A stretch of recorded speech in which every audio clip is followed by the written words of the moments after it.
안녕하십니까. 미스터 뱅입니다. 자, 우리은행 1차 면접 발표가 이제 곧 다가오죠. 이번 주 금요일 날 아마 발표가 날 겁니다. 그리고 다음 주 금요일부터 이제 1차 면접이 시작될 겁니다. 한 준비 시간이 한 일주일 정도 이렇게 있죠. 자, 이번 주 금요일 날 이제 1차 서류 면접, 서류 전형 결과가 발표가 나면 이제 여러분들은 면접 준비, 1차 면접 준비를 해야 됩니다. 자, 우리은행 면접은 1차부터 3차까지 총 3번 면접이 있죠. 예, 오늘 2025년도 상반기 우리은행 1차 면접 대비해서 어떻게 준비할 건지 보도록 하겠습니다. 우리 끝장 취업과 미스터 뱅이 함께 합니다. 예, 우리은행 1차 면접 준비, 여러분들이 준비와 관련해서 여러분들이 인터넷에서 서핑을 좀 해보면, 서칭을 좀 해보면, 그렇게 어렵지 않게 정보를 얻을 수 있을 겁니다. 면접이 어떻게 진행된다, 그 다음에 뭐 어떤 질문들이 나왔다, 뭐 블로그나 이런 쪽에 후기들이 많더라고요. 저도 찾아보니까요. 자, 다 좋습니다. 다 좋고, 충분히 그런 자료는 여러분들이 찾아볼 수 있고, 우리는 면접 진행 방식과 관련해가지고 한번 보면요. 면접관이 한 2명 정도, 2명, 뭐 3명이 아니고 2명 들어갈 겁니다.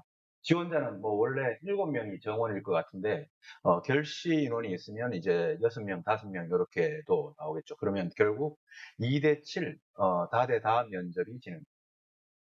자, 면접 시간은 한 50분 정도로 이렇게 책정을 해 놓았는데, 이거는 이제 7명일 경우에 그렇고, 자, 7명일 때 50분이면 1인당 몇 분입니까? 1인당 7분이죠. 자, 1인당 7분 정도면, 면접관 입장에서 통상적으로 이렇게 질문 한 번 하고 답변 한 번 하는데 걸리는 시간을 한 1분 정도 잡습니다.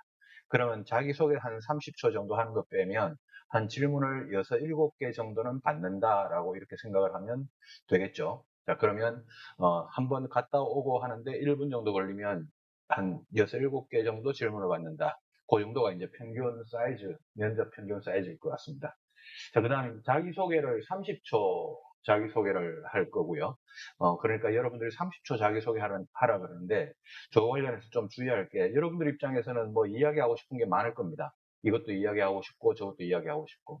근데 면접관 입장에서는 그 면접의 진행이 돼야 되니까, 여러분들이 좀 하고 싶은 말이 있더라도 좀 참고, 자기소개만큼은 딱 한 25초에서 30초, 30초 내외로 이렇게 좀 짧게 준비를 해 가시면 좋을 것 같습니다.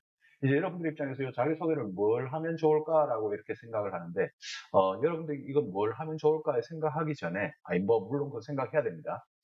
근데 생각하기 전에, 어떤 거를 좋아한다라고 하는 이런 생각은 일단 하지 마시고, 면접관이 어떤 거를 좋아한다, 어떤 이야기를 좋아한다 이런 생각하지 마시고, 여러분들이 하고 싶은 이야기를 하는 게 그게 가장 베스트고요. 근데 가장 좋은 거는 하고 싶은 이야기인데 그게 여러분들의 어떤 적성이나 그런 게 은행이나 금융과 맞다. 또는 지금까지 준비해온 시간이나 뭐 이런 애정, 우리은행 또는 은행권에 대한 애정과 관심을 이야기하고 싶다. 얼마든지 좋습니다. 얼마든지 좋고, 여러분들의 성과를 이야기하고 싶다. 얼마든지 좋고, 여러분들의 인생에 대해서 이야기하고 싶다. 캐릭터에 대해서 이야기하고 싶다. 얼마든지 좋습니다. 자, 여러분들이 하고 싶은 이야기를 해야 이 30초 동안 면접관에게 가장 잘 전달이 됩니다. 하고 싶지 않은 이야기를 억지로 하려고 그러면 중간에 이 배달 사고가 납니다. 이야기 소통이 안 됩니다. 중간에 단절이 됩니다. 여러분들이 누구랑 다 같이 대화를 하더라도 서로 듣고 싶은 이야기, 서로 하고 싶은 이야기, 이게 그 코드가 맞아야 중간에 스파크가 튀어야 이게 소통이 되죠. 그래야 여러분들이 임팩트 있게 전달이 됩니다. 면접관 입장에서는 여러분들의 이야기를 듣고 싶습니다. 근데 어떤 이야기를 듣고 싶습니다. 이게 아니고 그냥 여러분들의 솔직한 이야기를 듣고 싶습니다. 여러분들이 하고 싶은 이야기를 하는 걸 충분히 들어드리겠습니다. 이게 면접관의 자세입니다. 그래서 여러분들은 어떤 이야기를 하면 좋아할까라고 하는 이 생각하지 마시고 그냥 내가 무슨 이야기를 하면 가장 내가 자신감이 업된 상태에서 이야기를 전달할 수 있을까? 그 부분을 먼저 좀 포인트를 두고 자기소개 구성시켜 보십시오. 자, 그 다음 마지막 한마디도 대부분 마지막 한마디 다 시킵니다. 그래서 마지막 한마디도 꼭 준비해 가는데 요것도 길이 길지 않도록요. 길이 길지 않도록 한 20초 내로 준비를 해서 가시면 좋겠습니다. 자, 그럼 질문들은 이제 어떤 질문들이 나오냐 하면요. 기본적으로 인성 질문. 예를 들어서 왜 은행원이 되려고 하냐, 성격의 장단점이 뭐냐, 이런 거는 이제 기본적으로 인성 질문이죠. 자, 이런 질문도 나오고, 그 다음에 자소서, 여러분들이 적었던 자소서 관련해서 질문도 한두 개 나오고, 뭐 많이 나오진 않겠지만, 근데 꼬리 질문도 나옵니다. 꼬리 질문도 합니다. 그 다음 여러분들이 지원했던, 특히 우리은행 같은 경우에는 이제 기업금융, 개인금융 지원하지 않습니까? 그 기업금융 중에서도 뭐 예를 들어서 재무 분석이 뭐냐, 뭐 예를 들어서 이자 보상 비율이 뭐냐, 뭐 예대율이 뭐냐, 예대 마진이 뭐냐, 뭐 기업금융이나 개인금융이냐에 따라 가지고 여러분들이 기본적으로 은행권에 대해서 좀 관심을 가지고 있었냐, 그리고 준비를 좀 했냐라고 하는 기본기 테스트, 이런 질문도 합니다. 그 다음에 상황 질문. 뭐 만약에 이러이런 상황에서 금리가 지금 내려가고 있는데, 또는 금리가 올라가고 있는데, 또는 기업에서 금리 인하 요구권을 요구하고 있다. 어떻게 하겠는가? 뭐 금리 인하 요구권의 대상이 안 되는 분이 금리 인하 요구권을 요구하고 있다. 또 뭐 옆에 있는 다른 은행은 금리가 더 낮은데 왜 우리 은행이 금리가 높냐고 이렇게 따지고 있다. 따지고 계신다. 그러면 여러분들은 어떻게 대응하시겠습니까? 라고 하는 이런 상황 질문. 뭐 경우에 따라서 나오는 경우도 있고 안 나오는 경우도 있습니다만, 나온다고 보고 준비를 해봅니다. 그 다음 경험 질문이라고 하는 건 뭐 도전해봤던 경험 있냐, 실패해봤던 경험 있냐, 이런 거죠. 자, 이런 질문까지 여러분들이 여기 있는 그 페이지를 캡처하셔서 이런 질문들을 위주로 좀 준비를 하시면 좋겠습니다. 예, 그러면 이제 여러분들이 이제 우리은행 면접 준비를 어떻게 해야 될 거냐, 준비 포인트를 한번 보죠. 자, 이 준비 포인트를 보시면 이 면접이, 우리은행 1차 면접이 무엇을 평가하기 위한 1차 면접인가? 자, 여러분들한테 어떤 지식을 평가한다라고 생각을 하면 우리은행이 이렇게 1차 면접을 두지 않고 필기시험을 그냥 뒀을 겁니다. 근데 필기시험을 없애고 지금 1차 면접으로 지금 대체하고 있지 않습니까? 그 말은 여러분들에게 필기시험을 통해서 테스트할 수 있는 지식적인 수준보다 더 중요한 무언가가 1차 면접에서 있다라고 하니까 필기시험을 없앤 겁니다. 그럼 그게 뭐냐라고 하면 여러분들의 은행원이 되려고 하는 여러분들의 스스로의 자신감, 그 다음에 준비 상태, 그리고 우리 은행에 맞는 인재상, 이런 것들을 면접관이 여러분들을 보고 한두 마디 섞어보면 여러분들의 어떤 그 평가 포인트가 면접관에게 전달이 됩니다.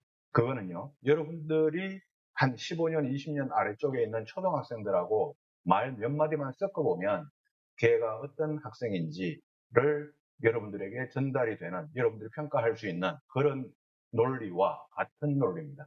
그래서 여러분들하고 이제 면접관하고 한두 마디만 이렇게 섞어보면 여러분들이 이 친구는, 이 지원자는 평상시에 은행권 취업 준비를 뭐 꾸준하게 잘 해왔구나, 아니면 이번에 그냥 첫 지원이구나, 아니면 마사지를 하고 있구나, 이런 것들이 면접관 입장에서는 금방 드러납니다.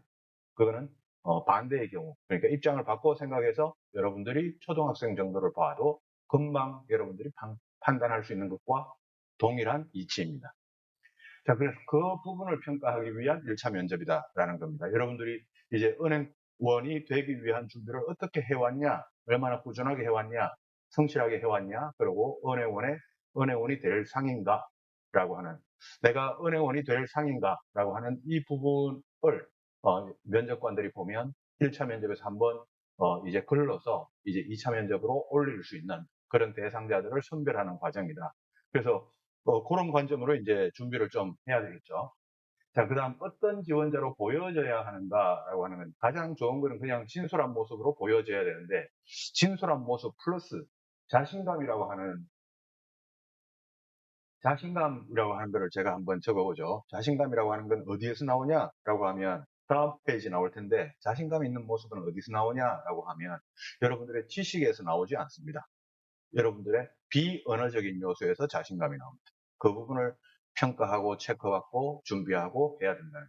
그 다음 어떤 공부와 준비를 해야 하는가라고 하는데, 특별히 여러분들이 이제 궁금해하는 게 직무 관련된 거를 잘 몰라서 직무 쪽 관련해서 어떤 질문이 나올지, 그건 저도 모릅니다. 저도 모르고 그 광범위한 영역에서 어떤 질문이 나올지는, 금융과 시사와 이런 쪽과 관련해서 어떤 질문이 나올지는 저도 모르는데, 그래도 여러분들이 최선을 다해서 준비를 하려고 그러면 은행의 개인금융이 어떤 건지, 기업금융이 어떤 건지, 그런 쪽과 관련해가지고 뭐 오프라인 수업도 좋고, 뭐 우리 끝장 취업의 프로그램도 좋고, 또 여러분들 스스로 주위에 은행원 선배나 이런 분들이 있다면 그런 데서 자료를 좀 찾아봐도 좋고, 그렇게 구해봐도 좋고, 그런 쪽으로 좀 공부를 해보시면 좋고, 평상시에 금융과 관련된, 은행과 관련된 뉴스 기사 이런 것들을 보고 좀 공부를 했더라면 답할 수 있는 정도 수준이 될 거라고 저는 생각을 합니다. 그래서 지금이라도 여러분들이 이제 금융과 관련된, 은행과 관련된 뉴스를 조금 역순으로 돌아가면서 한 2, 3개월치라도 이렇게 찾으면서 공부를 해보면 모르는 단어도 찾아보고 뭐 그때 당시 상황도 한번 이해를 해보고 뭐 왜 이렇게 금리가 내려갔는지 이해를 해보고 한국은행에서는 왜 금리를 올렸는지 이런 것도 이해해보고 뭐 그런 뉴스 공부를 좀 해보시면 도움이 될 것 같습니다. 그 다음 어떤 연습을 많이 해야 되는가라고 했는데 이거는 뭐 공부도 하십시오. 공부도 하시고 특히 면접에서는 출력 연습, 그러니까 말하는 연습, 답변하는 연습입니다. 이 연습을 많이 하셔라 라고 저는 꼭 이야기합니다. 머릿속에 넣는 작업, 이 준비를 입력 준비, 입력 연습이라고 제가 이야기합니다. 근데 머릿속에 어느 정도 넣었다 치면 이제 말로 뱉는 연습, 이거는 이제 출력 연습인 거죠. 자, 여러분들이 이제 면접장에 가서 평가를 받는 게 입력했던 내용을 가지고 평가를 받냐, 입력했던 내용을 가지고 평가를 받는 건 이건 필기시험입니다. 이제 면접에서는 여러분들이 출력을 하면서 평가를 받게 됩니다. 그래서 출력 연습을 많이 해야 실전감이 높아지고 실전에 가서 덜 긴장됩니다. 그래서 꼭 출력 연습, 말하는 연습을 여러 번 해야 됩니다. 다음 페이지 한번 보도록 하겠습니다. 예, 이제 득점 포인트라고 제가 표시를 해놨죠. 득점 포인트, 어떻게 해야 조금이라도 더 높은 점수를 받으면서 1차 면접을 무사히 이 허들을 넘을 수 있냐라고 하는 겁니다. 제가 조금 전에 금방 이야기했던 이 답변의 길이라고 하는 걸 제가 지금 이야기를 합니다. 제가 아까 처음에 이런 힌트를 드렸습니다. 한번 질문하고 답변하는데 걸리는 시간이 왔다 갔다 하는 시간이 한 1분 정도 잡습니다. 라고 이렇게 이야기를 했는데 여러분들 답변이 너무 길어버리면 면접관 입장에서 진행하는데 애로사항을 느낍니다. 그래서 꼭 요 철칙이라고 생각을 하고 답변은 어떤 질문이 나와도 40초를 넘지 않겠다. 근데 짧은 답변은요, 한 25초 정도 분량에서 맥시멈 진짜 길어도 40초 정도를 넘지 않겠다. 이렇게 생각을 하고 한 30초 내외 이렇게 준비를 해보십시오. 답변 준비할 때. 그 다음에 언어적 요소와 비언어적 요소 이렇게 제가 적어놨는데 이거는 언어적 요소는 아무래도 여러분들이 이제 알고 있는 지식적인 요소, 콘텐츠 이런 내용이고 비언어적인 요소는 내가 지금 어디를 보고 이야기를 하고 있는가, 그 다음 내 목소리에 힘이 실려 있는가, 내 목소리는 어느 정도 큰가, 그리고 내 표정은 지금 어떤가 라고 하는 입에서 나오는 콘텐츠와 관련 없는 나머지 다른 내용들이 비언어적 요소라고 여러분들도 이야기를 하고 있을 겁니다. 근데 이 비언어적 요소가 생각보다 이게 많이 중요해서요. 그 면접관에게 느껴지는 느낌이 생각보다 많이 중요해서 이 부분을 좀 많이 연습을 해야 되는데 이 부분을 여러분들이 스스로 연습하기가 참 어렵습니다. 내 표정이 어떻다, 내 목소리가 어떻다, 이 부분을. 그래서 뭐 좀 전문가에게 뭐 진단을 받아보는 것도 방법이 되겠습니다만은 어쨌거나 이 비언어적 요소가 중요한 만큼 여러분들이 스스로 연습할 수 있는 부분이 있다면 꼭 연습을 좀 해보시면 좋겠습니다. 그다음 이것도 참 많습니다. 나한테 뭔가 고칠 점이 있는데 본인이 스스로 모릅니다. 제가 이제 수업을 하다 보면 많은 학생들이 그런 걸 느낍니다. 어, 저한테 이런 게 있다는 걸 저는 오늘 처음 알았습니다. 라고 하는 이런 이야기입니다. 그래서 나도 모릅니다. 본인도 모르죠. 그 다음에 스터디를 해도 같은 스터디원도 모릅니다. 왜? 같은 또래이기 때문에 그렇습니다. 그 이유는. 초등학교 학생이 초등학생끼리 있으면 여러분들이 보는 시각과 초등학생들끼리 보는 시각은 많이 다릅니다. 그래서 여러분들끼리 스터디원들끼리 보는 시각과 저 같은 사람이 여러분들을 보는 이 시각은 많이 다릅니다. 그래서 본인도 모르고 스터디원도 모르는 분명히 이런 고칠 점들이 있는데 이런 것들을 좀 파악을 하는 그런 기회도 만들어 봐야 되겠죠. 그다음 면접관의 관점이라고 제가 적어놨는데 이 관점을 가지고 제가 아까 이런 예를 들었습니다. 여러분들이 면접관이고 초등학교 학생이 지원자라면 여러분들은 그 친구를 어떤 관점으로 바라볼까? 이게 면접관의 관점과 가장 비슷한 사례입니다. 그래서 그런 관점에서 그 초등학교 학생이 태권도 열심히 했다라고 하면 거기에 플러스 1점을 줄 것인가? 아니면 그 친구의 표정이나 말투나 이런 걸 보고 플러스 2점을 줄 것인가? 여러분들은 어떻게 평가를 할 것인가? 그 부분에 한번 포인트를 두고 연습을 해보시기 바랍니다. 예, 우리 끝장 취업에서는 우리은행 1차 면접 대비해가지고 저와 미스터 뱅과 다른 금융권 선생님들이 많이 계십니다. 여러분들하고 이제 수업도 마련해 놓고 있으니 요 아마 QR코드를 클릭을 해보시면 제 미스터 뱅 블로그 글로 들어갈 겁니다. 우리은행 1차 면접 대비 블로그 글로 들어갈 텐데 그 블로그 글에 있는 프로그램 한번 보시고 관심 있으시면 저랑 오프라인으로 또 만나보도록 하겠습니다. 자, 우리은행 1차 면접 준비하시는 분들, 제가 오늘 팁 드렸던 그 내용을 좀 힌트 삼아서 뭐 저랑 같이 하든 아니면 스스로 혼자 하시든 그 관계없는데 꼭 합격하시기를 바라고 잘 준비해서 꼭 합격하셔서 쭉쭉쭉쭉 3차 면접까지 최종 합격하시기 바라겠습니다. 미스터 뱅이었습니다.